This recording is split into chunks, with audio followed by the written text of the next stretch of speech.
ವಾರೇ ವಾ, ಈ ಹೀರೋಯಿನ್ಗಳ ಮೈಮಾಟ ನೋಡಿದ್ರೆ ಎರಡು ಕಣ್ಣು ಸಾಲುವುದಿಲ್ಲ. ನೀಲ ಕಾಲುಗಳು, ಬಳಕುವ ಸೊಂಟ, ಬಳ್ಳಿಯಂತ ಮೈಮಾಟ, ಮಿಂಚಿನಂತೆ ದೇಹ ಸೌಂದರ್ಯ. ಅಬ್ಬಾ, ಇವರೆಲ್ಲ ಏನ್ ತಿಂತಾರೆ, ಏನ್ ವ್ಯಾಯಾಮ ಮಾಡ್ತಾರೆ? ಬಳಕುವ ಮೈಮಾಟದ ಹಿಂದೆ ಇರೋ ಸೀಕ್ರೆಟ್ ಏನು ಅಂತ ನಾವು ಎಷ್ಟೋ ಸಲ ಯೋಚನೆ ಮಾಡ್ತಾನೆ ಇರ್ತೀವಿ. ಶಿಲ್ಪಾ ಶೆಟ್ಟಿ ಯೋಗ, ಕತ್ರಿನಾ ಜಿಮ್, ಪ್ರಿಯಾಂಕಾ ಸಖತ್ ವರ್ಕೌಟ್ ಮಾಡಿಕೊಂಡು ಇಂತಹ ಅಂಗ ಸೌಭಾಗ್ಯವನ್ನು ಪಡ್ಕೊಂಡಿದ್ದಾರಂತೆ. ಆದ್ರೆ ಕೆಲವೊಬ್ಬ ನಟಿಯರು ತಮ್ಮ ಬೊಜ್ಜು ಕರಗಿಸುವುದಕ್ಕೋಸ್ಕರ ಲೈಪೋಸೆಕ್ಷನ್ ಅಂತಹ ಕಾಸ್ಮೆಟಿಕ್ ಸರ್ಜರಿ ಒಳಗಾಗುವುದನ್ನ ನಾವು ಓದಿದ್ದೇವೆ. ಇನ್ನು ಅದೆಷ್ಟು ನಟ ನಟಿಯರು ತಮ್ಮ ದೇಹ ಸೌಂದರ್ಯ ಕಾಪಾಡಿಕೊಳ್ಳಲು ಡಯಟ್ ಪಾಲಿಸಿನ ಪಾಲಿಸುತ್ತಾರೆ. ಯೋಗ ವ್ಯಾಯಾಮಗಳಿಲ್ಲದ ದಿನಗಳು ಇಲ್ಲವೇ ಇಲ್ಲ. ಇದಕ್ಕಾಗಿ ನಟ ನಟಿಯರು ಅವರಿಗೆ ಎಷ್ಟು ವಯಸ್ಸಾದ್ರೂ ತಮ್ಮ ದೇಹ ಸೌಂದರ್ಯವನ್ನು ಮಾತ್ರ ಅದೇ ರೀತಿಯಲ್ಲಿ ಮೇಂಟೈನ್ ಮಾಡ್ತಾ ಇರ್ತಾರೆ. ಆದ್ರೆ ಇಂತಹ ದೇಹ ಸೌಂದರ್ಯ ಪಡೆಯುವುದಕ್ಕೆ ಮತ್ತು ಕಾಪಾಡಿಕೊಳ್ಳುವುದಕ್ಕೆ ಎಲ್ಲರ ಕೈಯಲ್ಲೂ ಸಾಧ್ಯವಾಗುವುದಿಲ್ಲ. ಈಗಿನ ಬದಲಾದ ಜೀವನ ಶೈಲಿಯ ಪರಿಣಾಮದಿಂದ ಸಣ್ಣ ಮಕ್ಕಳಿಂದ ಹಿಡಿದು ವಯೋವೃದ್ಧರು ಕೂಡ ಅತಿಯಾದ ತೂಕದ ಸಮಸ್ಯೆಯಿಂದ ಬಳಲುತ್ತಾ ಇದ್ದಾರೆ. ಇನ್ನು ಕೆಲವೊಬ್ಬರು ತಾವಿರಬೇಕಾದ ತೂಕಕ್ಕಿಂತ ಅತಿಯಾದ ಪ್ರಮಾಣದಲ್ಲಿ ತಮ್ಮ ತೂಕ ಹೆಚ್ಚಿಸಿಕೊಂಡಿರ್ತಾರೆ. ಇಂತಹ ಸಮಯದಲ್ಲಿ ದೇಹ ತೂಕವನ್ನು ಕಳೆದುಕೊಳ್ಳಲು ಪ್ರತಿಯೊಬ್ಬರಿಗೂ ಇರುವ ಮಾರ್ಗ ಆಯುರ್ ಹೀಲಿಂಗ್. ಸರಳ ಪರಿಶ್ರಮದಿಂದ ನುರಿತ ತಜ್ಞರ ಸಲಹೆಯಿಂದ ನೂರಾರು ಒಬೇಸ್ ವ್ಯಕ್ತಿಗಳು ಆಯುರ್ ಹೀಲಿಂಗ್ ಕ್ಲಿನಿಕ್ ನಲ್ಲಿ ಚಿಕಿತ್ಸೆ ಪಡೆದು ಸ್ಲಿಮ್ ಅಂಡ್ ಫಿಟ್ ಆಗಿದ್ದಾರೆ. ಅದು ಹೇಗೆ ಅಂತೀರಾ? Watch this live program.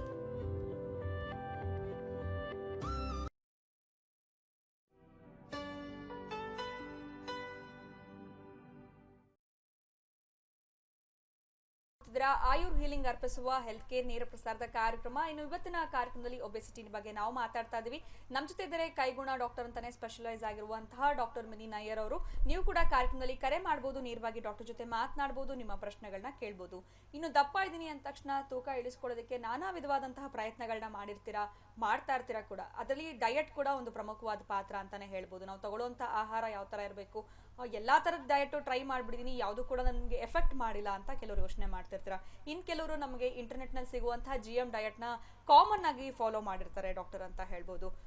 So ನೀವು ಕೊಡುವಂತ ಡಯಟ್ ಚಾರ್ಟ್ ಪ್ಲಾನ್ ಯಾವ ತರ ಇರುತ್ತೆ, ಇದ್ರ ಬಗ್ಗೆ ಮಾತಾಡೋಣ. ಒಬ್ರು ಕಾಲರ್ ಇದ್ದಾರೆ. ನಮಸ್ಕಾರ. ಹಲೋ, ಹೇಳಿಮ್ಮ, ಯಾರು ಮಾತಾಡ್ತಿರೋದು? ನನ್ನ ಹೆಸರು ಅನುರಾಧ ಮೇಡಮ್. ಓಕೆ, ಮಾತಾಡಿ ಮಾ, ಡಾಕ್ಟರ್ ಇದ್ದಾರೆ, ಪ್ರಶ್ನೆ ಕೇಳ್ಬೋದು. Hello ma'am. ಹಲೋ ಮಾ. ಮ್ಯಾಮ್, ನಾನು ವರ್ಕಿಂಗ್ ವುಮೆನ್. ಓಕೆ. ಸೊ ನನ್ನ ವೆಯ್ಟ್ ಆಲ್ಮೋಸ್ಟ್ 65 kgs ಇದೆ. All right. ಸೊ ತುಂಬಾ ಒಬೆಸಿಟಿ ಇದೆ. So I want to reduce my weight. ಇವಾಗ 65 kilo is not obese. Actually ನಿಮ್ ಬಾಡಿ ಹೈಟ್ ಪ್ರಕಾರ ಇರುತ್ತೆ. ಅದೇ ಮುಂಚೆ ಹೇಳಿದ್ದಲ್ಲ, you have to calculate your BMI. Then only you will know whether you fall under the category of being obese. Okay. It is ಹೇಳಿ ma'am, actually ನನಗೆ doctor ಹೇಳಿದ್ರು 7 to 8 kgs you have to reduce your weight ಅಂತ. All right. ಅದರಿಂದ ನಿಮ್ಗೆ ಏನಾದ್ರೂ problem ಆಗಿದ್ಯಾ? Because your obeys ಅಂತ ನಿಮ್ಗೆ ಏನಾದ್ರೂ ಪ್ರಾಬ್ಲಮ್ ಇದೆಯಾ? ಪ್ರಾಬ್ಲಮ್ ಅಂದ್ರೆ ಇರ್ರೆಗ್ಯುಲರ್ ಪೀರಿಯಡ್ಸ್ ಇದೆ ಮ್ಯಾಮ್. ಆಕ್ಚುಲಿ ಲಾಸ್ಟ್ ಮಂತ್ 28 ಆಗಿದ್ರೆ ಇನ್ನೂ ಆಗ್ಲಿಲ್ಲ. ಓಕೆ. ವರ್ಕಿಂಗ್ ಅಂದ್ರೆ ಹೌ ಮೆನಿ ಹಾರ್ಸ್? ಕಾಲ್ದು ಒಂದು ಆಕ್ಸಿಡೆಂಟ್ ಆಯ್ತು. ಆ ಕಾಲ್ಗೆ ಆಕ್ಚುಲಿ ನನ್ ವೇಟ್ ನನ್ ಕಾಲ್ ತಡಿತಾ ಇಲ್ಲ. ಅದೇ. ಸೊ ಹಂಗಾಗಿ ಡಾಕ್ಟರ್ ಹೇಳಿದ್ರು you have to reduce your weight. That means you are not, ಇವಾಗ ನಿಮ್ಗೆ ಒಂದು ಬೇಕಾಗಿರೋ ಅಷ್ಟು ಫಿಸಿಕಲ್ ಆಕ್ಟಿವಿಟೀಸ್ ಇಲ್ಲ ಅಂತ ಇವಾಗ. Yes ma'am. ಆಕ್ಚುಲಿ ಬೆಳಗ್ಗೆ 9:30 ಸಿಸ್ಟಮ್ ಮುಂದೆ ಕೂತ್ರೆ 6:30ಗೆ ಎದ್ದು ಬರ್ತೇನೆ. That is a very common problem ಅಲ್ವಾ? ಇವಾಗ ಬಂದಿರೋದೇ ಎಲ್ಲರಿಗೂ ಈ ತರ ಒಬೇಸಿಟಿ ಯಾಕೆ ಇಷ್ಟು ಜಾಸ್ತಿ ಆಗ್ತಾ ಇದೆ ಅಂದ್ರೆ is because of sedentary life style. ನೀವು ಅದು ಫಾಲೋ ಮಾಡೋದ್ರಿಂದಾನೆ. ಪ್ಲಸ್ ನೀವು ಎಷ್ಟು ಊಟ ಮಾಡಿದ್ರು ಅಷ್ಟು ಲಾಸ್ ಆಗ್ತಾ ಇಲ್ಲ. Maybe you will be taking very little quantity of food. ಬೆಳಗ್ಗೆ 2 ಬ್ರೆಡ್ ಸ್ಲೈಸ್ ತಿಂದು ಹೋಗಿರ್ತೇನೆ, ಮತ್ತೆ 1 ಗಂಟೆ ಊಟ ಮಾಡ್ತೇನೆ, ಮತ್ತೆ ಅದನ್ನ ಸಿಸ್ಟಮ್ ಮುಂದೆ ಕೂರ್ತೇನೆ. ಎಸ್, ಅದು ಆಕ್ಚುಲಿ ಟೈಮ್ ಟು ಫಿಸಿಕಲ್ ಆಕ್ಟಿವಿಟೀಸ್ಗೆ, ವಾಕಿಂಗ್ ಆಗಲಿ, ಫಿಸಿಕಲ್ ಆಗಿ ಯಾವುದಕ್ಕೂ ನನ್ನ ಟೈಮ್ ಸಿಗ್ತಾ ಇಲ್ಲ. ಇವಾಗ ಜಸ್ಟ್ 5 to 6 kilos ಜಾಸ್ತಿ ಆಗಿದೆ ಅಂತ ಡಾಕ್ಟರ್ಸ್ ಹೇಳ್ತಾ ಇರೋದ್ರಿಂದ ಇದು just this month. After 2-3 months ಏನಾಗುತ್ತೆ, you will have to lose 10 kilos. So ಇದ್ರದ್ದು ಗ್ರಾಫ್ ಹೋಗ್ತಾನೆ ಇರುತ್ತೆ ಹೊರತು it will not come down. So when you are in that border line obesity ಆಗಿರೋದು, it is easy to start controlling your diet. It is not taking 1-2 bread ಆ ಥರ ಅಲ್ಲ, ನಿಮ್ಮ body ಪ್ರಕಾರ. ಬಿಕಾಸ್ ಆಯುರ್ವೇದ ಯಾವಾಗಲೂ there is no standard diet pattern, fixed pattern ಆ ಥರ ಇಲ್ಲ. ಶರೀರ ನೋಡಿ ನಿಮ್ಮ ಬಾಡಿಗೆ ಯಾವ ಥರ ಪ್ಯಾಟರ್ನ್ಸ್ ಬೇಕಾಗುತ್ತೆ, ಯಾವ ಥರ ನಿಮ್ಮ ಕಾಲು ಆ ಥರ ಪ್ರಾಬ್ಲಮ್ಸ್ ಆಗಿದ್ರೂ we have certain techniques by which you can lose your body weight. ಅದು especially we have actually design that in our hospital ಇಟ್ ಸೆಲ್ಫ್. If you come down maybe I can help you out with all those factors. Yes Anuradha ಅವರೇ, thank you so much for calling. Diet ಬಗ್ಗೆ ನಾನು ಕೇಳ್ತಾ ಇದ್ದೆ, because ಇವಾಗ ಎಲ್ಲರೂ ಅನ್ನ ತಿನ್ನೋದಿಲ್ಲ, ನಾನು ಚಪಾತಿ ತಿಂತೀನಿ ಅಥವಾ ಅದಕ್ಕೂ ಕೂಡ ಆಯಿಲ್ ಹಾಕಲ್ಲ, ಡ್ರೈ ಚಪಾತಿ ತಿಂತೀನಿ, ಇಷ್ಟೆಲ್ಲ ತಿಂದ್ರೂ ಕೂಡ ನನ್ನ ವೆಯ್ಟ್ ಕಮ್ಮಿ ಆಗ್ತಾ ಇಲ್ಲ. ಹೌದು. ಸೊ ಏನ್ ರೀಸನ್ ಇರ್ಬೋದು? ಅದ್ರ ಜೊತೆಗೆ ಬೇರೆ ತಗೊಳ್ಳುವಂತ ಆಹಾರ ಕೂಡ ತುಂಬಾ ಇಂಪಾರ್ಟೆಂಟ್ ಆಗತ್ತಾ ಅಥವಾ ಹೇಗೆ doctor? Actually one of the main reason ನಮ್ಗೆ ಹೆಂಗ್ ಫ್ಯಾಟ್ ನಮ್ಮ ಬಾಡಿನಲ್ಲಿ ಆಗುತ್ತೆ ಅಂದ್ರೆ ಇಸ್ ಥ್ರೂ ಫುಡ್. ಸೊ ಅಲ್ಲೇ food correction, that is diet pattern ನಾವು ಹೆಂಗ್ ಫಾಲೋ ಮಾಡಬೇಕಾದ್ರೆ, like how our fingerprints are unique, num metabolism is also unique for each and every individual. So metabolic factors ಯಾರಿಗೆ ಕಡಿಮೆ ಇರುತ್ತೆ ಅದನ್ನ ಐಡೆಂಟಿಫೈ ಮಾಡಿ, that way actually ಹೆಂಗ್ Ayurveda plays a very important role. ಹೆಂಗೆ ಅಂದರೆ we follow the ತ್ರಿದೋಷ theory. ಎಲ್ಲರಿಗೂ ಗೊತ್ತಿರೋದೆ Ayurveda follows that ವಾತ ಪಿತ್ತ ಕಫ. ಅದು ಒಂದು ಶರೀರ ಡಿಸೈನ್ ಮಾಡೋದು ಅದ್ ಪ್ರಕಾರ ಇರುತ್ತೆ, ಪ್ರಿಡಾಮಿನೆಂಟ್ ಆಫ್ ವಾತ. ಒಬ್ಬರಿಗೆ ವಾತದ ಪ್ರಕಾರ ಪ್ರಕೃತಿ ಇರೋರಿಗೆ ಡಯಟ್ ಪ್ಯಾಟರ್ನ್ ಬೇರೆ ಇರುತ್ತೆ, ಕಫದ ಪ್ರಕಾರ ಪ್ರಕೃತಿ ಇರೋರಿಗೇನೆ ಡಯಟ್ ಪ್ಯಾಟರ್ನ್ ಬೇರೆ ಇರುತ್ತೆ. ಸೊ ನಿಮ್ಮ ಬಾಡಿ ಪ್ರಕಾರ ನೀವು ಡಯಟ್ ಪ್ಯಾಟರ್ನ್ ಫಿಕ್ಸ್ ಮಾಡಿಕೊಂಡು exercise pattern also can be modified ಆ ಥರ, then it gives a better result ಓರಿಯೆಂಟೇಷನಲ್ಲಿ. Okay fine. ಇನ್ನು ವೆಯ್ಟ್ ಲಾಸ್ ಮಾಡಬೇಕು ಅಂತ ಸಾಕಷ್ಟು ಪ್ರಯತ್ನಗಳನ್ನ ಮಾಡಿರ್ತಾರೆ. Diet, walking, exercise, yoga, meditation ಪ್ರತಿಯೊಂದು ಆಗಿರುತ್ತೆ, ಆದರೆ ಯಾವುದೇ ಥರದ ವೆಯ್ಟ್ ಲಾಸ್ ಆಗಿರೋದಿಲ್ಲ. ಸೊ ಎಲ್ಲ ಟ್ರೈ ಮಾಡಿಬಿಟ್ಟಿದ್ದೀನಿ, ಟ್ರೈ ಮಾಡ್ತಾ ನೀವಾಗಲೇ ಹೇಳ್ದಂಗೆ ಪ್ರೋಗ್ರೆಸ್ ಆಗಿರುತ್ತೆ ವೆಯ್ಟ್, ಹೊರತು ಕಡಿಮೆ ಅಂತೂ ಆಗೋ ಚಾನ್ಸಸ್ ಇರೋದಿಲ್ಲ. ಸೊ ಇದೆಲ್ಲ ಆದ್ಮೇಲೆ ಇನ್ನ ಒಂದು ಆಪ್ಷನ್ ಏನಿದೆ ಅಂತಂದ್ರೆ ಸರ್ಜರಿ ಅನ್ನೋದು ಒಂದು ಆಪ್ಷನ್ ಬರುತ್ತೆ. ಸೊ ಇದು ಎಷ್ಟರ ಮಟ್ಟಿಗೆ ಸರಿ ಅಂತ ಅಡ್ವೈಸ್ ಮಾಡ್ತೀರಾ ಡಾಕ್ಟರ್? ಹೇಗೆ? See actually one thing is, ಒಬ್ಬರನ್ನ ಮೆಂಟಾಲಿಟಿ ತೋರಿಸುತ್ತೆ. When you go in land up obesity ಅನ್ನೋದು, it is just not a physical problem, it is definitely it is a what mind related issue also. ಇವಾಗ for example stress ಆಗಿರೋ ಒಂದು ಪೇಷಂಟ್ಗೆ definitely he will have that eating. ಕೆಲವ್ರು ಹಾಗೇನೆ the stress they combat is continuous eating. So it is when you are talking about, it's just not a physical factor ಮಾತ್ರ ಅಲ್ಲ, there mind is also equally important. ಅಂದರೆ surgery what they can be no modes where you can correct this. And moreover, surgical is the last resort to any of these conditions. Even doctors, hod takshana they will not put you on surgery. And surgery, because this surgery itself has lot of complications, because ನೀವು ಅದ ನಂತರ ನಿಮ್ಮ life pattern will not be the same. Because ಅಲ್ಲಿ first ನಮ್ಮ ಹತ್ರನೂ ಕೆಲವು patients post surgical, for example bariatric surgery ಮಾಡಿದ್ದು, ಕೆಲವರಿಗೆ ಗ್ಯಾಸ್ಟ್ರಿಕ್ ಬ್ಯಾಂಡಿಂಗ್ ಮಾಡಿರೋ ಕಂಡೀಷನ್ಸ್ ಎಲ್ಲ ಬರ್ತಾರೆ. ಬಿಕಾಸ್ ಅಲ್ಲಿ ನೀವು ತಗೋಬೇಕಾಗಿರೋ food items will be totally different. Secondly, treatment ನಂತರ this fat will be okay controlled, but this loose skin tissues ಇರುತ್ತಲ್ಲ ಅದನ್ನು it is definitely not possible to correct it immediately. So ಅಲ್ಲಿ again you will be going in for more depression to correct your system, and it is very costly. So when you are looking on to options, why not look in to better, safe and equally positive treatments when you have your own modalities which are proved, and it is actually just corrections of certain things within your system. Then hangidre definitely I think Ayurveda and Siddha provides the solutions for that. Yes doctor, idr ಬಗ್ಗೆ ಮಾತಾಡೋಣ. ಇನ್ನೊಬ್ರು caller ಇದ್ದಾರೆ. ನಮಸ್ಕಾರ. Hello. ನಮಸ್ಕಾರ sir. Hello madam, ನಮಸ್ಕಾರ. ತಮ್ಮ ಹೆಸರು? ಮಾದೇವಸ್ವಾಮಿ ಅಂತ. ಮಾತಾಡಿ ಡಾಕ್ಟರ್ ಇದ್ದಾರೆ, ಪ್ರಶ್ನೆ ಕೇಳಿ ಮಾದೇವಸ್ವಾಮಿ. ನಮಸ್ಕಾರ, ಹೇಳಿ ಮೇಡಮ್. ನಮಸ್ಕಾರ. ನಮಸ್ತೆ. ನಮಸ್ತೆ ಮೇಡಮ್, ನಮ್ಮ ವೈಫ್ ಬಂದು 75 kg ಇದ್ದಾರೆ ಅವರು. 22 ವರ್ಷ ಅವರು. ಓಕೆ. ವೆಯ್ಟ್ ಸ್ವಲ್ಪ ಡೌನ್ ಆಗ್ಬೇಕಲ್ಲ ಮೇಡಮ್ ಅವರು? ಅವ್ರಿಗೆ ಏಜ್ ಎಷ್ಟಿದೆ ಸರ್? ಅವ್ರ ಏಜ್ಗೆ 60 kg ಇರ್ಬೇಕಂತೆ ಡಾಕ್ಟರ್ ಹೇಳಿದ್ರು.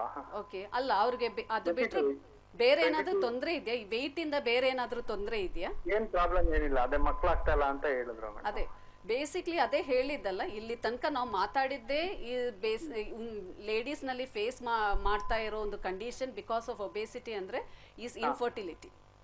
Okay madam. ಸೊ ಇನ್ಫರ್ಟಿಲಿಟಿ ಆ ಥರ ಕಂಡೀಷನ್ಸ್ನಲ್ಲಿ ಡೆಫಿನೆಟ್ಲಿ ನೀವು first thing is periods regularise ಮಾಡಬೇಕಾದ್ರೆ ಅವ್ರನ್ನ ಓವ್ಯುಲ್ಯೂಷನ್ ಪಾಸಿಟಿವ್ ಮಾಡಬೇಕಾದ್ರೆ you have to go in through Ayurvedic treatments ಅಂದರೆ ಹೆಂಗಿರುತ್ತೆ ಅಂದರೆ we start with basic cleansing, that is ಶೋಧನಾ ಥೆರಪಿಯಿಂದ ಫಾಲೋ ಮಾಡಿ ನಾವು ಕಂಟಿನ್ಯೂಸ್ ಅವ್ರನ್ನ ನಾರ್ಮಲೈಸ್ ಮಾಡೋ ವೆಯ್ಟ್ ಮಾತ್ರ ಅಲ್ಲ, ಅವ್ರ ಕಂಪ್ಲೀಟ್ ಹೆಲ್ತ್ ದಟ್ ಈಸ್ ಗೈನಕಾಲಜಿಕಲಿ ಒಂದು ಪಾಸಿಟಿವ್ ಅಟ್ಮಾಸ್ಫಿಯರ್ ಕ್ರಿಯೇಟ್ ಮಾಡೋ ಒಂದು ರೀತಿ ತನಕ ನಾವು ಮಾಡ್ತೀವಿ. ನೀವು ಅದಕ್ಕೆ ಹಾಸ್ಪಿಟಲ್ ನಿಮ್ಮ ಹಳೆ ರಿಪೋರ್ಟ್ಸ್ ಜೊತೆ ಎಲ್ಲ ಹಾಸ್ಪಿಟಲ್ ಬಂದರೆ it will be easy. Okay, ಧನ್ಯವಾದಗಳು ಮಾದೇಸ್ವಾಮಿ ಅವರೇ ಕರೆ ಮಾಡಿದ್ದಕ್ಕೆ. ಎಲ್ಲ ಪ್ರತಿಯೊಂದು ರಿಪೋರ್ಟ್ಸ್ ಏನೆಲ್ಲ ಮಾಡಿಸಿದಿರಾ ಇಲ್ಲಿ ತನಕ, ಆ ಪ್ರತಿಯೊಂದು ರಿಪೋರ್ಟ್ಸ್ನ ತಗೊಂಡು ನೇರವಾಗಿ ನಮ್ಮ ಆಯುರ್ ಹೀಲಿಂಗ್ ಸೆಂಟರ್ಗೆ ನೀವು ವಿಸಿಟ್ ಮಾಡ್ಬೋದು. ಕೋರ್ಮಂಗ್ಲಾ 18th ಮೀನ್ನಲ್ಲೇ ಇರೋದು. ಡೈರೆಕ್ಟಾಗಿ ಬರೋದಕ್ಕಿಂತ ಮುಂಚೆ 08065658555 ಈ ಒಂದು ಫೋನ್ ನಂಬರ್ಗೆ ಕಾಲ್ ಮಾಡಬೇಕಾಗತ್ತೆ. ಇನ್ನು ಒಬೇಸಿಟಿಗೆ ಮಾತ್ರ ನಮ್ಮಲ್ಲಿ ಟ್ರೀಟ್ಮೆಂಟ್ ಸಿಗುತ್ತಾ ಅಂತ ನೀವು ಯೋಚನೆ ಮಾಡ್ತಾ ಇದ್ರೆ, ಒಬೇಸಿಟಿಗೆ ಮಾತ್ರ ಅಲ್ಲ, ಮನುಷ್ಯನಿಗಿರುವಂಥ ಪ್ರತಿಯೊಂದು ಕಾಯಿಲೆ ಏನೆಲ್ಲ ಸಮಸ್ಯೆ ಇದೆ ಪ್ರತಿಯೊಂದಕ್ಕೂ, ತಲೆನೋವು, ನಿದ್ರಾಹೀನತೆ ಆಗಿರ್ಬೋದು, ಕೂದಲುದ್ರೋದಾಗಿರ್ಬೋದು, ENT ಪ್ರಾಬ್ಲಮ್ಸ್ ಆಗಿರ್ಬೋದು, ಡಯಾಬಿಟೀಸ್ ಆಗಿರ್ಬೋದು, ಇನ್ನು ಥೈರಾಯ್ಡು, PCOD ಅಂಥದ್ದು, ಸ್ಪಾಂಡಲೈಟಿಸ್ ಪ್ರಾಬ್ಲಮ್ ಆಗಿರ್ಬೋದು, ಅಲರ್ಜೀಸ್ ಆಗಿರ್ಬೋದು, ಪ್ರತಿಯೊಂದು ಸಮಸ್ಯೆಯೂ ಕೂಡ ಇಲ್ಲಿ ಚಿಕಿತ್ಸೆಗಳು ಸಿಗುತ್ತೆ. ಆದರೆ ಇವತ್ತಿನ ಕಾರ್ಯಕ್ರಮದಲ್ಲಿ ಒಬೇಸಿಟಿ ಕುರಿತಾಗಿ ನಾವು ಮಾತಾಡ್ತಾ ಇದೀವಿ. ಮತ್ತೊಂದು ಕರೆ ಸಿದ್ಧವಾಗಿದೆ, ಮಾತಾಡ್ಸೋಣ. ನಮಸ್ಕಾರ. ಹಲೋ, ತಮ್ಮ ಹೆಸರು ಮಾ? ನನ್ನ ಹೆಸರು ಉಮಾ ಅಂತ. ಮಾತಾಡಿ ಉಮಾ ಅವರೇ, ಡಾಕ್ಟರ್ ಇದಾರೆ ಪ್ರಶ್ನೆಗೆ. ಹಲೋ, ನಮಸ್ಕಾರ, ಹೇಳಿ ಉಮಾ. ನಂದು ಇದು ಥೈಸ್ ತುಂಬಾ ಜಾಸ್ತಿ ಇದೆ ಡಾಕ್ಟ್ರೆ.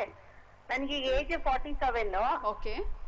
ನನ್ಗೆ ಇದು ಪೀರಿಯಡ್ 4 months ಆಯ್ತು ಆಗಿ ಲಾಸ್ಟ್ ಆಗಿಲ್ಲ. ಓಕೆ. ಥೈಸ್ ಇದು ಅಪ್ಪರ್ ಅಬ್ಡಮನ್ ಅವೆಲ್ಲ ಜಾಸ್ತಿ ಆಗ್ತಾ ಇದೆ ಡಾಕ್ಟ್ರೆ. All right. ನೀವು 47 ಅನ್ನೋ ಕಂಡೀಷನ್ಸ್ನಲ್ಲಿ ಆ್ಯಕ್ಚುಲಿ ಅದು ಹೆಂಗಿರುತ್ತೆ ಅಂದರೆ ಮೆನೋಪಾಸ್, ಪ್ರೀ ಮೆನೋಪಾಸ್ ಇಲ್ಲಾಂದರೆ ಮೆನೋಪಾಸ್ ಫೇಸ್ ಆಗಿರುತ್ತೆ. ಅವಾಗ ನಿಮ್ಮ ಪೀರಿಯಡ್ಸ್ ಇರ್ರೆಗ್ಯುಲರ್ ಆಗೋದು, ಅಲ್ಲಿ ನಿಮ್ಮ ಮೆಟಬಾಲಿಸಮ್ ದಟ್ ಈಸ್ ನಮ್ಮ ಬಾಡಿ ಮೆಟಬಾಲಿಸಮ್ ಕಡಿಮೆ ಆಗೋದು ಸಹಜ. ಆವಾಗ ನಿಮ್ಮ ಎಕ್ಸಸೈಸ್ ಪ್ಯಾಟರ್ನ್ ಇನ್ನೂ ಸ್ಟ್ರಾಂಗ್ ಆಗಿರಬೇಕು, ನಿಮ್ಮ ಡಯಟ್ ಪ್ಯಾಟರ್ನ್ ಆಲ್ಸೋ ಕರೆಕ್ಟ್ ಮಾಡಲೇಬೇಕು. ಹೆಂಗಿದ್ದೀರಮ್ಮ ನೀವು? ಆ್ಯಕ್ಚುಲಿ ಎಕ್ಸಸೈಸ್ ಮಾಡೋರಾ, ವಾಕಿಂಗ್ ಎಲ್ಲ ಮಾಡೋರಾ? ಹಲೋ. ವಾಕಿಂಗ್ ಮಾಡ್ತಿದೀನಿ ರಾತ್ರಿ, ವಾಕಿಂಗ್ ಮಾಡ್ತೀನಿ, ಮನೆ ಕೆಲಸ ಎಲ್ಲ ಮಾಡ್ತೀನಿ. ಓಕೆ. ಇದು ಫುಡ್ ಏನು ಅಂತ ಇದೇನು ಇದಿಲ್ಲ. ಓಕೆ. ಇಲ್ಲಾಂದ್ರೆ ಆದ್ರೂ ಇದು ಈ ಥೈಸ್ ತುಂಬಾ ಇದಾಗ್ತಿದೆ ಡಾಕ್ಟ್ರೆ, ಬೇಜಾರಾಗತ್ತೆ ಅದು. ಇಲ್ಲ, ನಿಮ್ ಹೆರಿಡಿಟ್ರಿ, ನಿಮ್ ತಾಯಿ ಅವ್ರ ಫ್ಯಾಮಿಲಿನಲ್ಲೆಲ್ಲ ಹೆಂಗಿದ್ರು? ದಪ್ಪಾಗಿದ್ರ? ಹೆರಿಡಿಟ್ರಿ ಫ್ಯಾಕ್ಟರ್ಸ್ ಇಂಪಾರ್ಟೆಂಟ್ ಆಗುತ್ತೆ. ಸಣ್ಣ ಇದಾರೆ, ಅಮ್ಮ ಸಣ್ಣಕ್ಕೆ ಇದಾರೆ, ಅಪ್ಪ ಮೊದ್ಲು ದಪ್ಪ ಇದ್ರಿ, ಈಗ ಅಪ್ಪನು ಸಣ್ಣಗೆ ಇದಾರೆ. All right. ಹಂಗಿದ್ರೆ ನಿಮ್ಗೆ ಆಕ್ಚುಲಿ ಬರೀ ತಾಯಿ ಮಸಲ್ ದಟ್ ಇಸ್ ಕೆಲವು ಮಸಲ್ಸ್ ಮಾತ್ರ ಆ ಥರ ಡೆವಲಪ್ ಆಗ್ತಾ ಇದೆ ಅನ್ಸುತ್ತೆ. ಹಂಗಾದ್ರೆ ಸಿ ಆಕ್ಚುಲಿ ನೀವು ಹಾಸ್ಪಿಟಲ್ ಬಂದ್ರೆ ಕೆಲವು ಟ್ರೀಟ್ಮೆಂಟ್ಸ್ ಹೆಲ್ಪ್ ಆಗುತ್ತೆ ನಿಮ್ಗೆ. ನಾವು ಅದ್ರ ಇದೇ ಕಮ್ಮಿ ಆಗತ್ತೆ ಡಾಕ್ಟ್ರೆ. ಡೆಫಿನೆಟ್ಲಿ ನಾವು ಮಾಡಿರೋ ಎಷ್ಟೋ ಪೇಷಂಟ್ಸ್ ಇದ್ದಾರೆ, ಕೆಲವ್ರು ಬರೀ ಆರ್ಮ್ಸ್ ಮಾತ್ರ ರೆಡ್ಯೂಸ್ ಮಾಡ್ಬೇಕು. ಅದೇ ನಾನು ಹೇಳಿದ್ದು, ಒಬೇಸಿಟಿ ಅಂದ್ರೆ ನಿಮ್ಗೆ ಇವಾಗ ಬರೀ ವೆಯ್ಟ್ ಮಾತ್ರ ಅಲ್ಲ ನೋಡೋದು, ಅವ್ರ ಬಾಡಿ ಪ್ರಪೋರ್ಷನೇಟ್ ಆಗಿದ್ಯಾ ಅಂತಾನು ನಾವು ನೋಡ್ತೀವಿ. ಕೆಲವ್ರಿಗೆ ಬರೀ ಹೊಟ್ಟೆ ಮಾತ್ರ ಜಾಸ್ತಿ ಇರುತ್ತೆ, ಕೆಲವ್ರು ನೀವು ಹೇಳಿದ ಪ್ರಕಾರ ಕೆಲವು ಥೈಸ್ ಮಾತ್ರ ಜಾಸ್ತಿ ಇರುತ್ತೆ, ಕೆಲವ್ರಿಗೆ ಅಪ್ಪ ಬಾಡಿ ಮಾತ್ರ ಜಾಸ್ತಿ ಇರುತ್ತೆ. ಸೊ ಹಂಗಿರುವಾಗ ಬರೀ ನೀವು ಡಯಟ್ ಫಾಲೋ ಮಾಡಿ ಬರೀ ವಾಕಿಂಗ್ ಮಾಡಿದ್ರೆ ನಿಮ್ಮ ಥೈಸ್ ಎಲ್ಲ ರೆಡ್ಯೂಸ್ ಆಗೋದಿಲ್ಲ. ಬೇರೆ ಎಲ್ಲ ಕಡೆ ರೆಡ್ಯೂಸ್ ಆಗುತ್ತೆ ಹೊರತು ನಿಮ್ಮ ಥೈಸ್ ರೆಡ್ಯೂಸ್ ಆಗೋದಿಲ್ಲ. ಸೊ ಆವಾಗ ನಿಮ್ಗೆ ಸ್ಪಾಟ್ ರಿಡಕ್ಷನ್ ತರ ಮಾಡಬೇಕಾದ್ರೆ ನೀವು ಟ್ರೀಟ್ಮೆಂಟ್ ಮಾಡಿದ್ರೇನೆ ಸರಿ ಹೋಗುತ್ತೆ ಅದು. ಓಕೆ, ಧನ್ಯವಾದಗಳು ಉಮಾ ಅವರೇ. ಖಂಡಿತವಾಗ್ಲೂ ಆಯುರ್ ಹೀಲಿಂಗ್ ಅಲ್ಲಿ ನಿಮಗೆ ಚಿಕಿತ್ಸೆ ಇದೆ, ಥೈಸ್ನ ಖಂಡಿತವಾಗಿ ಕಮ್ಮಿ ಮಾಡ್ಕೊಳ್ಬಹುದು. ಬಿಕಾಸ್ ಹೆಣ್ಮಕ್ಳು ಅಂತಂದಾಗ ಸಾಕಷ್ಟು ಬೇರೆ ರೀತಿಯ ಡ್ರೆಸ್ಸಸ್ ವೇರ್ ಮಾಡಬೇಕು ಅಂದಾಗ ಬರೀ ಆ ಒಂದು ಥೈಸ್ ಪಾರ್ಟ್ ಜಾಸ್ತಿ ಇದೆ ಅಂತಂದಾಗ ಖಂಡಿತ ಮಾಡರ್ನ್ ಡ್ರೆಸ್ ವೇರ್ ಮಾಡಕ್ಕೆ ಕಷ್ಟ ಆಗುತ್ತೆ. ಡೆಫಿನೆಟ್ಲಿ ಅದೇ ನಾನು ಹೇಳಿದ್ದು. Actually it becomes more cosmetic. Health related ಇಶ್ಯೂಗಿಂತ ಜಾಸ್ತಿ ಅವ್ರಿಗೆ ಅಲ್ಲಿ ಮಕ್ಕಳಿಗೆ ಯಾರಿಗೂ ರಿಸ್ಕ್ ಫ್ಯಾಕ್ಟರ್ಸ್ ಗೊತ್ತಾಗೋದಿಲ್ಲ. ಒಬೇಸಿಟಿಯಿಂದ ನನಗೆ ಕಾರ್ಡಿಯಾಕ್ ಪ್ರಾಬ್ಲಮ್ಸ್ ಬರುತ್ತೆ, ಒಬೇಸಿಟಿಯಿಂದ ನನಗೆ hypertension, diabetes, thyroid problems, ಇಲ್ಲಾಂದ್ರೆ ಇನ್ಫರ್ಟಿಲಿಟಿ, ಇದೆಲ್ಲ ಅವ್ರು ಯೋಚನೆ ಮಾಡೋದೇ ಇಲ್ಲ. ಎಲ್ಲರಿಗೂ they want to look beautiful, they want to wear different type of clothes ಅಂತದಲ್ಲ. So risk factors, doctors and age ಆಗ್ತಾ ನಮ್ಗೆ ಅದು ಗೊತ್ತಾಗುತ್ತೆ, ಬಟ್ ಅಲ್ಲಿ ರಿವರ್ಸ್ ಮಾಡ್ಲಿಕ್ಕೆ ಕಷ್ಟ ಆಗುತ್ತೆ. So we should start this at a very Young age. Okay, fine doctor. ಇನ್ನೊಬ್ರು ಕಾಲರ್ ಇದ್ದಾರೆ. ನಮಸ್ಕಾರ. ನಮಸ್ತೆ. ತಮ್ಮ ಹೆಸರು? ಮೇಡಮ್, ನನ್ನ ಹೆಸರು ಮೈತ್ರಿ ಅಂತ, ಡಾಕ್ಟರ್ನ ಮಾತಾಡ್ಬೇಕು. ಎಸ್, ಮಾತಾಡಿ ಮೈತ್ರಿ. ನಮಸ್ತೆ ಮೇಡಮ್. ಯಾ ನಮಸ್ತೆ, ಹೇಳಿಮ್ಮ. ಮೇಡಮ್ ನಾನು ಅದು ಪಾಪು ಆಗಿದೆ, ಸೆಕೆಂಡ್ ಬೇಬಿ, ಸೊ 26 ಇಯರ್ಸ್ ಇವಾಗ. 86 ಇತ್ತು weight before baby. Okay. Baby ಆದ ನಂತರ 80 ಬಂದಿದ್ದೀನಿ. ಸೊ ಏಜ್ ಬಂದು 26, ಸೆಂಟಿಮೀಟರ್ ಬಂದು 159 ಇದೆ madam. All right. So diet ಮಾಡ್ತಾ ಇದ್ದೀನಿ, ಬಟ್ ಇವಾಗ ಫೀಡಿಂಗ್ 10 ಮಂತ್ಸ್ ಬೇಬಿ, ಇವಾಗ ಡಯಟ್ ಮಾಡ್ತಾ ಇದ್ದೀನಿ, ಬಟ್ ಡಿಕ್ರೀಸ್ ಆಗ್ತಾ ಇಲ್ಲ. ಇಲ್ಲ, ನೀವು ಫೀಡ್ ಮಾಡ್ತಾ ಇದ್ದೀರಲ್ಲಮ್ಮ, ಹೌದು ಮೇಡಮ್. ಆವಾಗ ನೀವು ಯಾವ ಥರ ಡಯಟ್ ಫಾಲೋ ಮಾಡ್ತೀರಾ ಹೇಳಿ? ಮಾರ್ನಿಂಗ್ ಚಪಾತಿ ತಿಂತೀನಿ, ಮತ್ತೆ ಮಧ್ಯಾಹ್ನನೂ ಚಪಾತಿ, ನೈಟ್ ಸಲಾಡ್ ತಗೊಂತಾ ಇದ್ದೀನಿ ಮೇಡಮ್, ಫ್ರೂಟ್ಸ್ ಅಥವಾ ವೆಜಿಟೇಬಲ್ಸ್. ಆ್ಯಕ್ಚುಲಿ ಬ್ರೆಸ್ಟ್ ಫೀಡಿಂಗ್ ಮಾಡೋ ಟೈಮ್ನಲ್ಲಿ ಇಂಥ ಕ್ರ್ಯಾಶ್ ಡಯಟಿಂಗ್ ಮಾಡೋದು ಸರಿ ಇಲ್ಲ. ನಿಮಗೂ ನಿಮ್ಮ ಮಗುಗೂ ಸಿಗೋಬೇಕಾಗಿರೋ ನ್ಯೂಟ್ರಿಷನಲ್ ವ್ಯಾಲ್ಯೂ ಸಿಗೋದಿಲ್ಲ. ಇವಾಗ ನೀವು ನೋಡಿದರೆ ಕಂಪ್ಲೀಟ್ ಕಾರ್ಬೋಹೈಡ್ರೇಟ್ ನಿಲ್ಲಿಸ್ಬಿಟ್ಟಿದ್ದೀರ. ಕಾರ್ಬೋಹೈಡ್ರೇಟ್ ಅಂದರೆ ಶುಗರ್ ಅಂದರೆ ಎನರ್ಜಿ. ಅದು ಹಂಗೆ ಮಾಡಿದ್ರೆ ನಿಮ್ಗೂ ತೊಂದರೆ. ಆಫ್ಟರ್ ಸಮ್ ಟೈಮ್ ನಿಮ್ಮ ಬಾಡಿ ವೆಯ್ಟ್ ಅಂತೂ ಕಡಿಮೆ ಆಗೋದಿಲ್ಲ, ಬಟ್ ಎನರ್ಜಿ ಲೆವೆಲ್ಸ್ ಏಕ್ದಮ್ ಲೋ ಆಗಿಬಿಡುತ್ತೆ. ಆ ಥರ ನೀವು ಮಾಡೋಕ್ಕೆ ಹೋಗಬೇಡಿ. ನೀವು ಆ್ಯಕ್ಚುಲಿ ಬ್ರೆಸ್ಟ್ ಫೀಡಿಂಗ್ ಟೈಮ್ನಲ್ಲಿ ಎಕ್ಸಸೈಸ್ ಮಾಡಿ, ಕರೆಕ್ಟಾಗಿ ವಾಟರ್ ಇಂಟೇಕ್ ಜಾಸ್ತಿ ಮಾಡಿ, ಅದ್ರ ಜೊತೆಯಲ್ಲಿ ಎಕ್ಸಸೈಸ್ ಪ್ಯಾಟರ್ನ್ ಸ್ವಲ್ಪ ವಿಗ್ರಸ್ ಮಾಡಿದ್ರೂ ಪರವಾಗಿಲ್ಲ, ಬಟ್ ಡಯಟ್ ಮಾತ್ರ ಇಷ್ಟು ಕ್ರ್ಯಾಶ್ ಡಯಟಿಂಗ್ ಮಾಡಲೇಬೇಡಿ. ಓಕೆ, ಧನ್ಯವಾದಗಳು ಮೈತ್ರಿ ಅವರೇ ಕರೆ ಮಾಡಿದ್ದಕ್ಕೆ. ಇನ್ನು ಪ್ರತಿ ಬಾರಿ ನಾವು ಹೇಳ್ತಾ ಇರ್ತೀವಿ, ಯಾವ್ದೊಂದು ಸಮಸ್ಯೆ ಬಂದಾಗ prevention is better than cure ಅಂತ. ಹೌದು. ಇನ್ನು ಒಬೇಸಿಟಿ ಬರ್ದೇ ಇರೋಗೆ ಯಾವ ತರ ಪ್ರಿವೆನ್ಷನ್ ಮಾಡ್ಕೊಳ್ಳೋದು? ಆಕ್ಚುಲಿ ಅದೇ ಹೇಳಿದ್ದು, ಇವಾಗ ಒಬೇಸಿಟಿ ಶುಡ್ ಸ್ಟಾರ್ಟ್, ಬಿಕಾಸ್ ಇವಾಗ ಸಡನ್ ಆಗಿ ಯಾರು ದಪ್ಪ ಆಗೋದಿಲ್ಲ. ಇವಾಗ ಬಂದಿರೋ ಕಾಲರ್ಸ್ ಎಲ್ಲ ಹೆಂಗೆ ಅಂದ್ರೆ ಆಫ್ಟರ್ ಡೆಲಿವರಿ ಹಂಗಂತ, ಬಟ್ ಇದೊಂದು ಟೆಂಡೆನ್ಸಿ ಡೆವಲಪ್ ಆಗಿರುತ್ತೆ ಫ್ರಮ್ ಚೈಲ್ಡ್ಹುಡ್.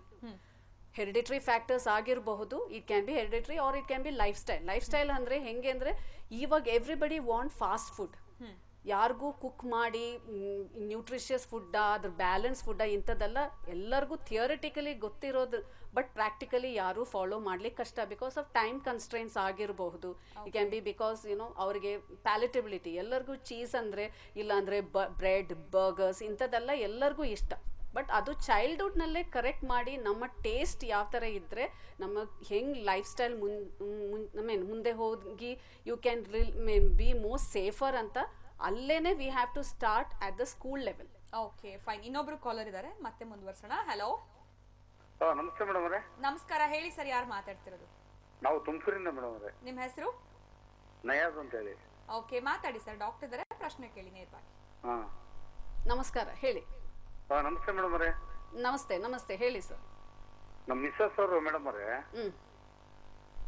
ಇದು 2 ಡೆಲಿವರಿ ಆಗಿದೆ, ಬಟ್ ಆದ್ರೆ 35 kg ಇದ್ದಾರೆ. ಓಕೆ. ದಪ್ಪನೇ ಆಗ್ತಾ ಇಲ್ಲ. ನಾನು ದಪ್ಪ ಆಗ್ಬೇಕು ಅಂತ ಇದ್ ಮಾಡ್ತಾ ಇದ್ದೀವಿ, ದಪ್ಪ ಆಗ್ತಾ ಇಲ್ಲ. ಓಕೆ, ಅವ್ರದ್ದು ಡಯಟ್ ಪ್ಯಾಟರ್ನ್ ಹೆಂಗೆ ಮೇಡಮ್ ಅವರೇ?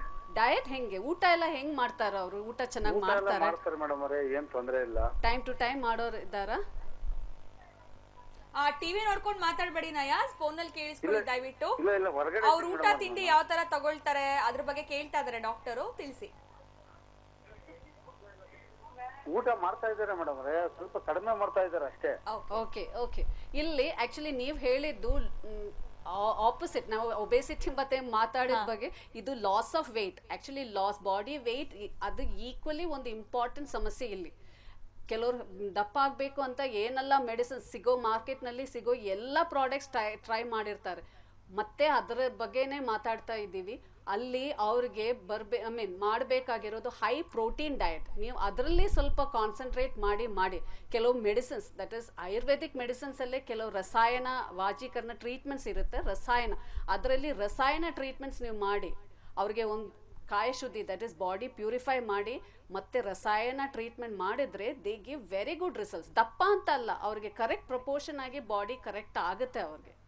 ಓಕೆ, ಧನ್ಯವಾದಗಳು ನಯಾಸ್ ಕರೆ ಮಾಡಿದಕ್ಕೆ. ಅಂದ್ರೆ ಸುಮ್ನೆ ಏನೋ ಅದು ಇದು ಜಂಕ್ ಫುಡ್ಸ್ ತಿಂದು ದಪ್ಪ ಆಗೋದು ಅದು ಬೇರೆ ರೀತಿ, ಇನ್ನು ನ್ಯಾಚುರಲ್ ಆಗಿ ದಪ್ಪ ಆಗೋದು ಅದು ಚೆನ್ನಾಗಿರುತ್ತೆ ಅಂತ ಹೇಳ್ತಾರೆ. ಅದು ಎಲ್ಲದಕ್ಕೂ ಕರೆಕ್ಟ್ ಪ್ರಪೋರ್ಷನ್ ಆಗಿದ್ರೇನೆ ಎಲ್ಲ ಸರಿ. ಯಾವ್ದು ಅಧಿಕವಾಗಿ, ದಟ್ ಇಸ್ ಅತಿ yoga, that it should not be too fat or too thin. ಎಲ್ಲ ಅದರಲ್ಲಿ ನಾನು ಹೇಳಿದ್ದಲ್ಲ, fat is very important, but ಅಷ್ಟೇ ಅದು ಜಾಸ್ತಿ ಆದಾಗ it looks very awkward. Not only looks, risk factors ನಾವು ಮುಂಚೆ ಹೇಳಿದ ಪ್ರಕಾರ ಇವಾಗ ಬಂದಿರೋದೆಲ್ಲ ಲೇಡೀಸೇ ಜಾಸ್ತಿ ಮಾತಾಡಿದ್ದು, but actually gents are also equally risk factors ಅವರಿಗೆ ಜಾಸ್ತಿ ಇರೋದು. ಆ್ಯಂಡ್ ನಮ್ಮ ಪ್ರಕಾರ, ದಟ್ ಇಸ್ ನಮ್ಮ ಎಕ್ಸ್ಪೀರಿಯನ್ಸ್ ಪ್ರಕಾರ, ಜೆಂಟ್ಸ್ನಲ್ಲಿ ಇರೋ risk factors is more than what U C in ladies. Because ಅವ್ರ ಲೈಫ್ ಸ್ಟೈಲ್ ಹೆಂಗಿರ್ತಾರೆ ಅಂದ್ರೆ, ನಾವು ಇವಾಗ 8 to 10 hours ಅವ್ರ ಕೆಲಸ ಮಾಡಿರ್ತಾರೆ ಅಂದ್ರೆ they either indulge in smoking, common ಅಲ್ಲ but I am telling you the common things that we see, smoking ಇಲ್ಲಾಂದ್ರೆ alcoholic drinks. This all contributes to weight increase ತರ. ಬಿಕಾಸ್ ಅಲ್ಲಿ ಅವ್ರಿಗೆ ವೆನ್ ದೇ ಸ್ಮೋಕ್, ಇಲ್ಲಾಂದ್ರೆ when they like you know when they alcohol, ಅದ್ರ ಜೊತೆನಲ್ಲಿ food intake ಜಾಸ್ತಿ ಆಗುತ್ತೆ and they prefer to eat fried. ಜಾಸ್ತಿ ಕಾರ್ಬೋಹೈಡ್ರೇಟ್ ಜಾಸ್ತಿ ತಗೊಳ್ಳೋ ಒಂದು ರೀತಿ ಹೋಗುತ್ತೆ, ಇಲ್ಲಾಂದ್ರೆ ಫ್ರೈಡ್ ಫುಡ್ ಐಟಮ್ಸ್ ಅದ್ರ ಜೊತೆನಲ್ಲಿ ತಗೊಳ್ಳೋದು it is common. So there ಅಲ್ಲಿ ಬರುತ್ತಾ ಇರೋ ಒಂದು ಕಾಮನ್ ಫ್ಯಾಕ್ಟರ್ಸ್ ಅಂದ್ರೆ again increase in body weight. Increase in body weight again leading to cardiac problems, hypertension, diabetes and all metabolic problems ಈ ತರ. ಓಕೆ, ಇನ್ನೊಬ್ರು ಕಾಲರ್ ಇದ್ದಾರೆ. ನಮಸ್ಕಾರ. ನಮಸ್ಕಾರ ಮೇಡಮ್. ತಮ್ಮ ಹೆಸರು? ಶ್ವೇತಾ ಅಂತ ಹೇಳಿ, ಶ್ವೇತಾ, ನಾರ್ತ್ ಇಂದ. ಓಕೆ, ಸ್ವಲ್ಪ ಜೋರಾಗಿ ಮಾತಾಡಿ, ಡಾಕ್ಟರ್ ಇದ್ದಾರೆ, ಪ್ರಶ್ನೆ ಕೇಳ್ಬೋದು. ಮೇಡಮ್, ನನಗೆ 2 ಬೇಬಿ ಡೆಲಿವರಿ ಆಗಿದೆ. ಸೊ ಆಫ್ಟರ್ ಡೆಲಿವರಿ ನನ್ನ ಬಾಡಿ weight ಜಾಸ್ತಿ ಆಗಿತ್ತು. ಸೊ ಇವಾಗ 1 year ಇಂದ ಡಯಟ್ ಫಾಸ್ಟರ್ ನಲ್ಲಿ ಇದ್ದೀನಿ. ಜಸ್ಟ್ ಬೆಳಗ್ಗೆ ಟೈಮ್ ಹಾಲೆಲ್ಲ ಏನು ಕುಡಿಯೋಲ್ಲ, ಕಾಫಿ ಟೀ ಏನಿಲ್ಲ, ಗ್ರೀನ್ ಟೀ ಯೂಸ್ ಮಾಡ್ತಾ ಇದ್ದೀನಿ. After tiffin just 1 glass juice ತಗೊಳ್ತೀನಿ. ಮತ್ತೆ ಹೊಟ್ಟೆ ಪೋರ್ಷನ್ ಮಾತ್ರ ಸ್ವಲ್ಪ ದಪ್ಪ ಅಂತ ಅನ್ಸುತ್ತೆ. ಅದಕ್ಕೆ ಏನಾದ್ರೂ ಡಯಟ್ ಬೇರೆ ಏನಾದ್ರೂ ಇದೆಯಾ? ಸಿ ಆ್ಯಕ್ಚುಲಿ ಇದರಲ್ಲಿ ನಿಮ್ಮ ಬಾಡಿ ಯಾವಾಗಲೂ ನಾವು ಡಯಟ್ ಪ್ಯಾಟರ್ನ್ ನಾವು ಪ್ರಿಸ್ಕ್ರೈಬ್ ಮಾಡಬೇಕಾದ್ರೆ ನಿಮ್ಮ ಬಾಡಿ ಪ್ರಕೃತಿಗೆ ಗೊತ್ತಾಗಬೇಕಮ್ಮ. ಬರೀ ಎಲ್ಲರಿಗೂ ಆ್ಯಕ್ಚುಲಿ ಮುಂಚೆ ಹೇಳಿದ ಪ್ರಕಾರ ಎಲ್ಲ ಬಾಡಿ ಒಂಥರ ಯುನೀಕ್ ಆಗಿರುತ್ತೆ. ಅದು ನಿಮಗೆ ಯಾವ ಥರ ಫುಡ್ ಸೂಟಬಲ್ ಆಗುತ್ತೆ, ಯಾತಕ್ಕೆ ನಿಮ್ಗೆ ಬರೀ ಹೊಟ್ಟೆ ಮಾತ್ರ ದಪ್ಪ ಆಗ್ತಾ ಇದೆ, ಇದ್ರದ್ದೊಂದು ರೀತಿ ಗೊತ್ತಾಗಬೇಕಾದ್ರೆ ನಿಮ್ಮ ಬಾಡಿನ ಒಂದ್ಸಲಿ ಕಂಪ್ಲೀಟ್ ಅನಲೈಸ್ ಮಾಡಲೇಬೇಕಾಗತ್ತೆ, ನಿಮ್ಮ ಪ್ರಕೃತಿನ ಅನಲೈಸ್ ಮಾಡಬೇಕಾಗತ್ತೆ.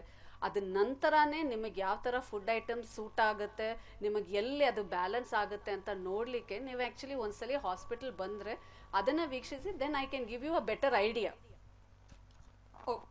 ಓಕೆ, ಧನ್ಯವಾದಗಳಮ್ಮ ಕಾಲ್ ಮಾಡಿದ್ದಕ್ಕೆ. ಇನ್ನು ಓವರ್ ಆಲ್ ಹೇಳೋದಾದ್ರೆ ಒಬೆಸಿಟಿ ಬಗ್ಗೆ ಸಾಕಷ್ಟು ತಿಳಿಸಿದ್ರಿ. ಇನ್ನು ತಗೊಳ್ಳೋಂಥ ಫುಡ್ ಯಾವ ಥರ ಇದ್ರೆ ಬೆಟರ್ ಅಂತ ಹೇಳ್ತೀರಾ? ಯಾವ ಥರದ ಫುಡ್ಸ್ ಅವಾಯ್ಡ್ ಮಾಡಿದ್ರೆ ವೆಯ್ಟ್ ಲಾಸ್ ಮಾಡ್ಕೊಳ್ಳೋಕ್ಕೆ? ಆ್ಯಕ್ಚುಲಿ ಇದರಲ್ಲಿ ಅದೇ ನಮ್ಮ ಪ್ಯಾಟರ್ನ್ಸ್ ಯಾವಾಗಲೂ ನಾವು ಮಾಡಬೇಕಾಗಿದ್ರೆ you have to definitely follow your body type. ಇವಾಗ ನಮ್ಮದ್ರಲ್ಲಿ ಅಲ್ಲಿ ಬಂದಾಗ ನಾವು ಬರೀ ಡಯಟಿಂದ ಮಾತ್ರ ಕರೆಕ್ಟ್ ಮಾಡೋದಿಲ್ಲ. You have to detoxify. ಒಂದ್ಸಲಿ ಬಾಡಿನ ಡಿಟಾಕ್ಸಿಫಿಕೇಶನ್ ಪ್ರೋಸೆಸ್ನಲ್ಲಿ ಮಾಡಿ then we have certain treatment unique patterns ನಾವು ಮಾಡಿಟ್ಕೊಂಡಿರ್ತೀವಿ. ಬಿಕಾಸ್ ಅದನ್ನು ಒಬ್ಬರಿಗೆ ಎಲ್ಲ ಇವಾಗ ಎಲ್ಲರಿಗೂ ನೋಡಿದರೆ you can see so many treatment procedures, lose weight in 5 days, lose weight in 10 days, ಆ ಥರ ಎಲ್ಲ ಇಂಚ್ ವೈಸ್ ಕೂಡ ಇದೆ. But we follow a very classical Ayurvedic methods. But ನಮ್ಮದೇ ರೀತಿನಲ್ಲಿ ಆಯುರ್ ಹೀಲಿಂಗ್ ನಮ್ಮದೇ ರೀತಿನಲ್ಲಿ we have certain treatment packages ಇಲ್ಲಾಂದ್ರೆ modalities which have for unique ಒಬ್ರೊಬ್ರಿಗೇನೆ ಪ್ಯಾಟರ್ನ್ ನಾವು ಫಾಲೋ ಮಾಡಿ and it has given us real good results. People have lost weight around 2 to 3 kilos in 1 week. And ಇದು ಬರೀ loose ಮಾಡೋದು ಮಾತ್ರ ಅಲ್ಲ, how to prevent further because ಎಲ್ಲರೂ ಎಷ್ಟೇ ಜನ ಹೋಗಿ ಟ್ರೀಟ್ಮೆಂಟ್ ಎಲ್ಲ ಮಾಡಿ ದೇ ಲೂಸ್ 5 to 6 kilo ನೋಡಿದ್ರೆ they were the best of the best close and ಸಣ್ಣ ಆಗಿರ್ತಾರೆ. ಬಟ್ ಆಫ್ಟರ್ 2-3 months ಏನಾಗುತ್ತೆ, they go back to the same status. ಆ ಥರ ಎಲ್ಲ. ಬಟ್ ಯು ಕ್ಯಾನ್ ಮೇಂಟೈನ್ ಅದು ಬಿಕಾಸ್ ಹೆಂಗೆ ಅಂದರೆ ಡಯಟ್ ಫಾಲೋ ಮಾಡ್ಲಿಕ್ಕೆ ಕಷ್ಟ ಆಗುತ್ತೆ. ಮನೆಯಲ್ಲಿ ಎಲ್ಲರಿಗೂ ಕಾಮನ್ ಫುಡ್ ಐಟಮ್ಸ್ ಆಗಿರೋದ್ರಿಂದ ಅವ್ರಿಗೂ they can not follow much. So ಹಂಗಿರುವಾಗ ಆ ಪ್ಯಾಟರ್ನಲ್ಲಿ you can follow, but yet ಅದನ್ನು ಪ್ರಿವೆಂಟ್ ಮಾಡಿ you can lead a normal life further. Okay, ಈಗ ಆಯುರ್ ಹೀಲಿಂಗ್ ಅಲ್ಲಿ ಟ್ರೀಟ್ಮೆಂಟ್ ತಗೊಂಡು ಒಂದ್ಸಲ ವೆಯ್ಟ್ ಲಾಸ್ ಮಾಡ್ಕೊಂಡ್ಮೇಲೆ ಮತ್ತೆ ಬೌನ್ಸ್ ಬ್ಯಾಕ್ ಆಗುವಂತ ಚಾನ್ಸಸ್ ಇರುತ್ತೆ? ಅದೇ ಹೇಳಿದ್ದು, we teach them how to lead a healthy life. Regular follow ups ಆಗುತ್ತೆ. ಅಲ್ಲಿನೂ ಇವಾಗ ಕರೆಕ್ಟ್ ಮಾಡಿರೋ ಪೇಷಂಟ್ಸ್ಗಳಿಗೆಲ್ಲ when we follow it up with both medicines ಅವ್ರ ಡಯಟ್ನ ಮಾನಿಟರ್ ಮಾಡಿ ಯಾವಾಗ ಇನ್ಫ್ಯಾಕ್ಟ್ ಅದು ಹೆಂಗೆ ಅಂದರೆ it is not necessary that you have to lead a very sattvic life, ಏನು ಮಾಡಲೇಬಾರ್ದು, ಏನು ಊಟ ಆ ಥರ ತಿನ್ನಲೇಬಾರ್ದು, ಆ ಥರ ಯಾವುದೂ ಇಲ್ಲ. You can take in between some food items which is really very palatable. ನಿಮಗೆ ಇಷ್ಟ ಬಂದಿರೋ ಫುಡ್ ಐಟಮ್ಸ್ ತಗೋಬೇಕು, but how to correct it immediately with medicines, illandra how to correct it with your exercise pattern and how to lead a normal life. ಇಂಥ ಒಂದು complete package ನಲ್ಲಿ an holistic approach that gives us positive results. Okay, ಇನ್ನು ಒಬೇಸಿಟಿಗೆ ಬಿಟ್ಟು ಬೇರೆ ಏನೆಲ್ಲ ಯಾವೆಲ್ಲ ಸಮಸ್ಯೆಗಳಿಗೆ ಆಯುರ್ ಹೀಲಿಂಗ್ ಅಲ್ಲಿ ಟ್ರೀಟ್ಮೆಂಟ್ ಸಿಗುತ್ತೆ? ಆಕ್ಚುಲಿ ಸ್ಪೆಷಲ್ ಪ್ಯಾಕೇಜಸ್ ಹಲವಾರು ಪ್ಯಾಕೇಜಸ್ ನಮ್ಮ ಎಕ್ಸ್ಪೀರಿಯನ್ಸ್ ಪ್ರಕಾರ ನಾವು ಮಾಡಿದ್ದೀವಿ. ಬಟ್ ಬೇಸಿಕ್ ಆಗಿ ಒಬ್ಬರನ್ನ ಕರೆಕ್ಟ್ ಮಾಡೋದು that is at the basic lifestyle ಅಂದ್ರೆ ಮಾತ್ರ ಅಲ್ಲ, ಅವ್ರನ್ನ ಕಂಪ್ಲೀಟ್ ಹೆಲ್ತ್ ಪ್ಯಾಕೇಜ್ ಮಾಡಬೇಕಾದ್ರೆ ಇಟ್ ಕ್ಯಾನ್ ಬಿ ಅವ್ರನ್ನ ಟೋಟಲಿ ಕರೆಕ್ಟ್ ಮಾಡೋ ಥರ. ಸೊ ಒಬ್ರೊಬ್ರಿಗೆ ಒಂದೊಂದೇ ಪ್ಯಾಕೇಜಲ್ಲಿ it can B stress relief, it can be any other diseases ಬಂದರೆ ಆಥ್ರೈಟಿಸ್ ಆಗಲಿ, ಸ್ಪೈನಲ್ ಡಿಸಾರ್ಡರ್ಸ್ ಆಗಲಿ, ವಿ ಹ್ಯಾವ್ ಹಲವಾರು ಇನ್ಕ್ಲೂಡಿಂಗ್ ಕಾಮನ್ ಆಗಿ ದ ಹೇರ್ ಲಾಸ್ ಪ್ರಾಬ್ಲಮ್ಸ್ಗೆ, ಲ್ಯಾಕ್ ಆಫ್ ಪ್ರಾಪರ್ ಸ್ಲೀಪ್, ಇಂಥದಕ್ಕೆಲ್ಲ ನಾವು ಪ್ಯಾಕೇಜಸ್ ಮಾಡಿದ್ದೀವಿ. That is all proved effective from our experiences. Okay, ಇನ್ನೊಬ್ರು ಕಾಲರ್ ಇದ್ದಾರೆ, ಮಾತಾಡೋಣ. ನಮಸ್ಕಾರ. ಹಲೋ ಹಲೋ ಮೇಡಮ್, ಹೇಳಿಮ್ಮ, ಯಾರು ಮಾತಾಡ್ತಿರೋದು? ನನ್ನ ಹೆಸರು ಭಾಗ್ಯಮ್ಮ ಅಂತ, ಓಕೆ, ಮಾತಾಡಿಮ್ಮ, ಡಾಕ್ಟರ್ ಇದ್ದಾರೆ, ಪ್ರಶ್ನೆ. ಬೆಂಗಳೂರಿಂದ. ಓಕೆ, ನಮಸ್ಕಾರ, ಹೇಳಿಮ್ಮ. ಮೇಡಮ್ ನಮಸ್ತೆ. ನಮಸ್ತೆ ಮೇಡಮ್, ಇದು ವೆಯ್ಟ್ ಎಷ್ಟಿರ್ಬೇಕು ಮೇಡಮ್ ಒಂದು ಮನುಷ್ಯರಿಗೆ? ಅದು ಏಜ್ ಪ್ರಕಾರ, ನಿಮ್ಮ ಹೈಟ್ ಪ್ರಕಾರ ಹೌದಾ? ಆ ಥರ ಪ್ಲ್ಯಾನ್ ಮಾಡೋದು. ಯಾವಾಗಲೂ ವೇಟ್ ನೋಡಿದ್ರೆ ಮಾತ್ರ ಅಲ್ಲ, ನಾನು ಅದೇ ಮುಂಚೆ ಹೇಳಿದ್ದಲ್ಲಮ್ಮ, ಇವಾಗ ಕೆಲವರಿಗೆ ದಪ್ಪ ಅನ್ಸೋದೇ ಇಲ್ಲ, ಬಟ್ ಅವ್ರ ಬಾಡಿ ವೇಟ್ ಜಾಸ್ತಿ ಇರುತ್ತೆ, ಅವ್ರ ಬೋನ್ ವೇಟ್ ಜಾಸ್ತಿ ಇರುತ್ತೆ. ಅದಕ್ಕೆ ಇದಕ್ಕೊಂದು WHO ಸ್ಟ್ಯಾಂಡರ್ಡ್ನಲ್ಲಿ ಒಂದು BMI ಅಂತ ಮಾಡ್ಕೊಂಡಿದ್ದೀವಿ, ದಟ್ ಈಸ್ ಅವ್ರನ್ನ ಬಾಡಿ ಮಾಸ್ ಇಂಡೆಕ್ಸ್ ಅಂತ. ಇದ್ರ ಪ್ರಕಾರ ಅವ್ರ body weight divided by height, double the height, that is height meter squared ಅಂತ. ಅದ್ ಪ್ರಕಾರ ನಾವು ಮಾಡುವಾಗ ಅದರಲ್ಲಿ ಒಂದು 18 ತನಕ ಬಂದ್ರೆ ದಟ್ ಇಸ್ ಬಿಲೋ ಆವ್ರೇಜ್ ಅಂತ, ದಟ್ ಇಸ್ ಅವ್ರ ಲಾಸ್ ಆಫ್ ವೇಟ್ ಇದೆ, ಅವ್ರಿಗೆ ಇನ್ನೂ ದಪ್ಪ ಆಗಬೇಕು ಅಂತ. 30 ಮೇಲೆ ಬಂದ್ರೆ ಅವರು